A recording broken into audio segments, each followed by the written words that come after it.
આ શું આવી વસ્તુ પાછી કદી મળશે? લાવ ફોન કરવા દે. હાલો, હા બોલો. તમે OLX માં તમારી બાયડી વેચવા મૂકી છે? બાયડી?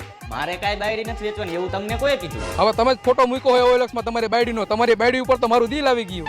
એટલે પણ મેં કાંઈ ફોટો નથી મૂક્યો મારી બાયડીનો. હવે ભાઈ ખોટું બોલો માં, ફોટો ઉપર ભાવ અને સાઈઝ બે લખેલું છે. એટલે બાયડી કાંઈ વેચવાની વસ્તુ છે? તમે એવી વાતો કરો છો. નક્કી નો કહેવાય, તમે કદાચ કંટાળી ગયા હોય રોજ રોજની કચકચ અને મગજમારી થી, એટલે વેચવા કાઢી નાખી હોય. એટલે ના ભાઈ, મેં ક્યાંય વેચવા નથી નાખી. તો શું વેચવાનું છે? બાયડી નથી વેચવાની તો? તમે ક્યાં જોયું? મારે કેટલીક વાર કેવું કે મેં OLX માં જોયું. એટલે મારી બાયડી નથી વેચવાની, હાડી વેચવાની છે. હા તો હાડી વેચવાની એમ ને, પણ આમ જો ભાઈ હારી તો હે ને, હાડી હારી હે ને? હારી જ છે, તમે જોઈ નહીં હાડી? હાડી તો દેખાય હારી, પણ ભાઈ મારે પૂછવું પડે ને, આમ ફોટામાં કેમ ભરોસો કરવો તમારી હાડીનો? એટલે ભાઈ ઈ હાડી નહીં, પહેરવાની હાડીનો ફોટો મૂક્યો છે, ઈ વેચવાની છે. એવું હે એમ ને? હા ભાઈ. આ તમારી હાડી વેચે કે ન વેચાય, પણ તમે તમારી બાયડી ક્યારે વેચશો?